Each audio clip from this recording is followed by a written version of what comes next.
Hey everyone, I'm Ryan. You're watching 60 Cycle Hum, and this is the Tre-Verb by Fender. This is a double-sided pedal. You can tell that just by looking at it, but it's got a tremolo on the left and a reverb on the right, and all your knobbies and switches to, adjust and control the sound. But before I get into all that, I just want to say thank you to everyone who's been commenting on all my other videos and everything else that I do, asking me if I'm going to cover this pedal. You did it. You peer pressured me into it. And I also got to say, big thanks to Sweetwater. They actually generously sourced me with this pedal so I could cover it. We do a lot of content around here. We cover a lot of product, and a lot of it comes out of pocket. And Sweetwater has been coming in and establishing a relationship with us where they want to send us stuff for us to cover, stuff that we wouldn't normally get sent by the builders. So it's pretty cool. I'm pretty excited to have that relationship going. I'm wearing their shirt. I got a bunch of fireballs here right in front of me that came with the pedal because they know what I like. I'm excited to get to know this later on when I'm having a special treat. So anyways, let's get into the demo. Here is my dry sound from a Squier Jazzmaster. It's stock except for the mastery bridge.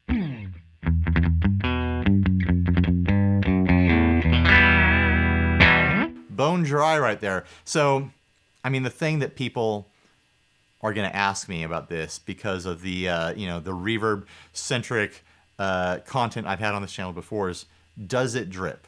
So let's turn on that reverb on the 63 setting. The 63 setting, by the way, is an emulation, trying to be an emulation of the Fender outboard reverb unit.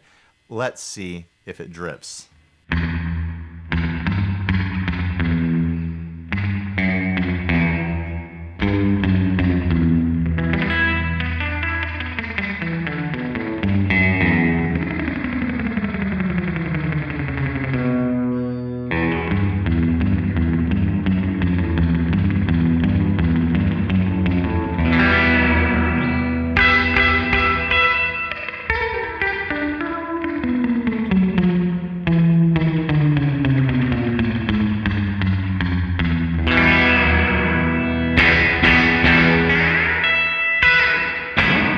Sounds like a drip to me.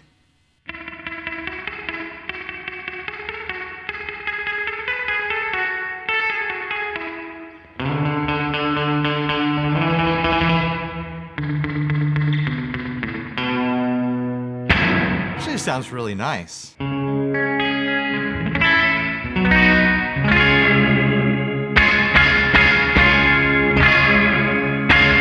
I gotta say, I had the opportunity to try this pedal at Winter NAMM, and I'm honestly wondering if it was like a prototype version or if there's something wrong with the settings on the amps or something like that, because it didn't sound like this. And I've been putting off covering this pedal just because I got a bad first impression of it at Winter NAMM.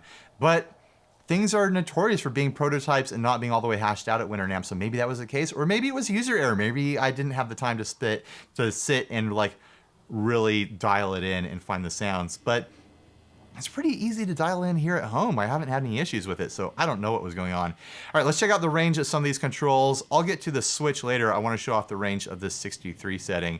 First of all, of course, you have a blend knob. Go all the way wet.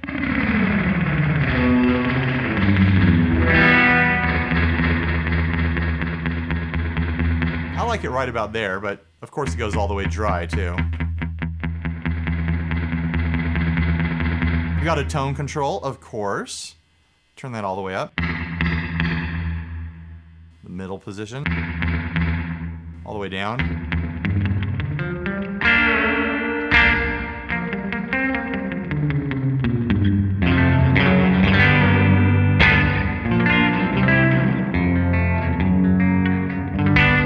You lose the drip when you pull the tone down, but you still get this really nice, like, retro vibe from it, this springy bounce, and it just gets really moody with the tone down.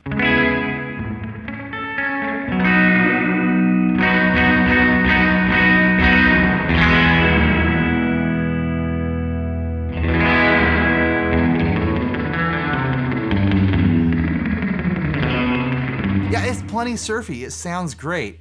And then, of course, there's the dwell control. Dwell controls the length of the reverb trail. Nothing too extreme there, but plenty to play around with.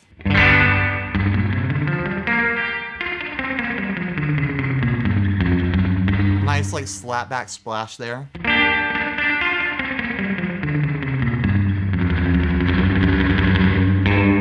With a short reverb trail if you want that sort of thing. If you want to have just the drip but not a lot of reverb, it's an option on this pedal.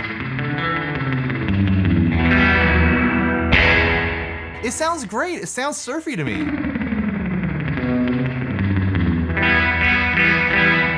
I don't know what I was hearing at NAMM, but it wasn't this. All right, let's check out the 65 setting. This is like your blackface in-amp reverb sort of sound.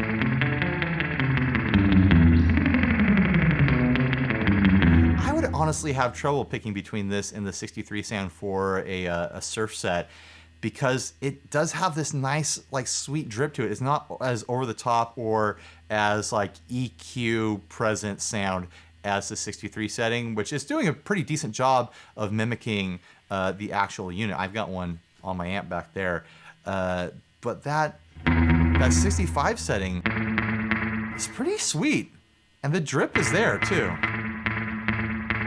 It sounds a lot like my Princeton's reverb. All the same controls, obviously.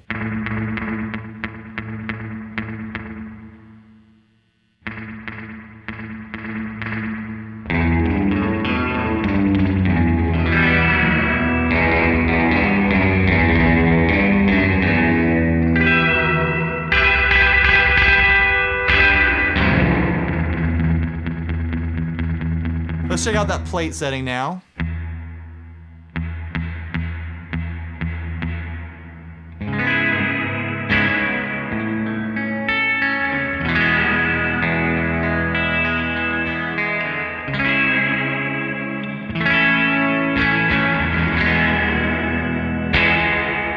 You're looking for like a more modern, long trail, lush reverb. It's there. It's nice to have it in there.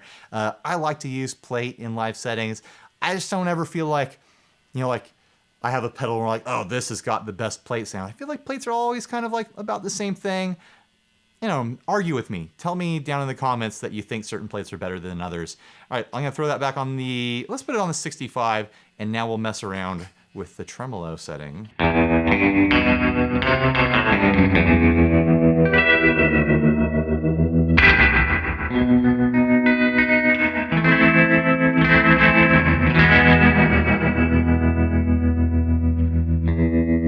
That's been the bias setting. Let's put it on optical.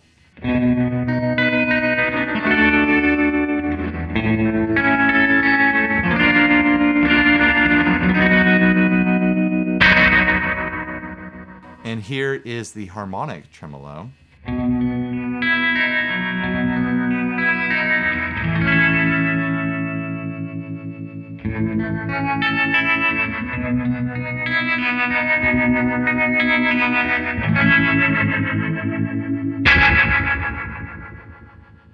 So basic controls here, thankfully, it has a level control. I hate it when you get a tremolo that doesn't have volume control. You're basically cutting your signal in half with the tremolo, and it's nice to be able to just bump up the volume, get yourself up over the mix when you engage that tremolo. I don't want to turn on a trem and be under the mix. I want to get over the mix. So smart of them to put in the level control. It's crazy to me that there's ever been a tremolo that doesn't have that. Then you've got rate.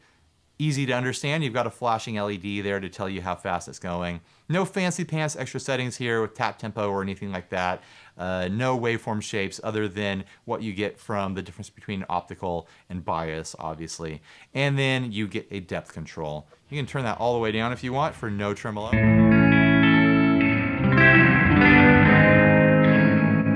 Or all the way up for a nice like square wave sound.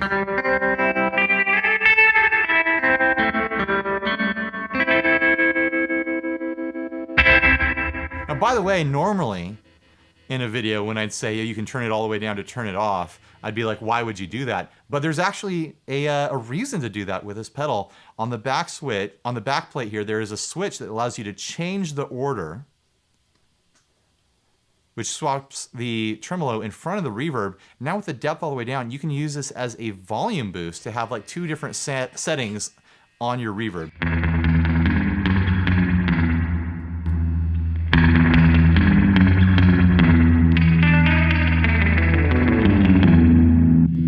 on the 63.